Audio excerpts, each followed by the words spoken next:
It's important that Congress exercises its oversight authorities over the executive branch. One of the ways to do this is to have agencies explain their budgets and their missions, and that's why we're here today. This subcommittee has broad jurisdiction, as is evident by today's witnesses.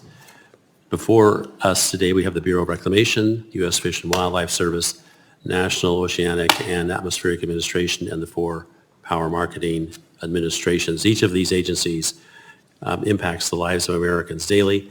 In fact, the majority of these agencies have a direct impact on my constituents. Might come as a surprise, but sometimes these agencies have a hard time communicating, and in some cases, their opinions conflict with each other, especially when it relates to the Endangered Species Act.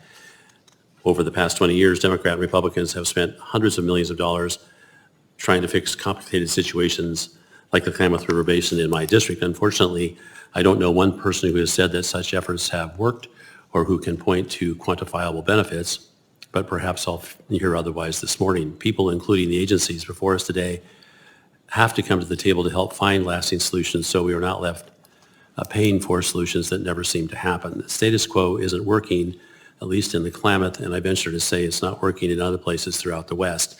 These agencies and Congress can do better.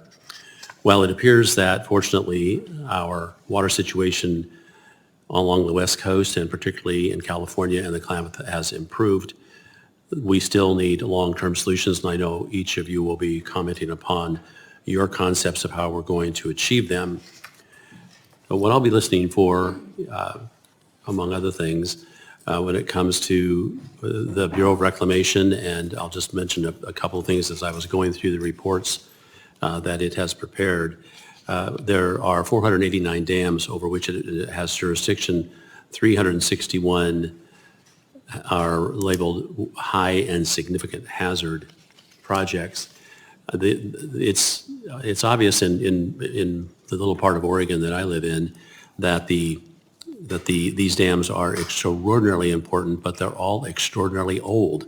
And so I'll be anxious to hear what is being done in regards to trying to maintain them. I'm sure we'll get to hear a lot about the so-called bipartisan infrastructure plan, but I'm much more interested in exactly how that money is being spent. In regard to U.S. Fish and Wildlife, I'm extremely interested in how the money is being spent on the Klamath, the $162 million that was allocated, 30-some million of each year over the next 5 years. Very interested in hearing how that is being invested and how it's being spent.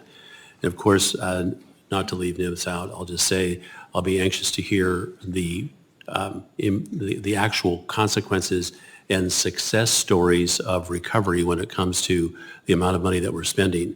I note in reviewing these reports that they are prospective for the most part, and that's fine. You're asking for money for next year, and so why wouldn't you be talking about what you're going to do with it next year?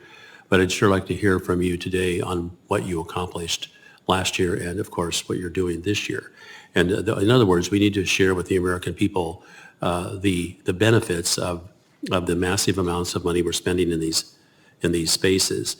I also, when it comes to U.S. Fish and Wildlife, I note on the very first page, there is discussion about, quote, accelerating and improving environmental reviews in support of responsible development of priority infrastructure projects and energy solutions.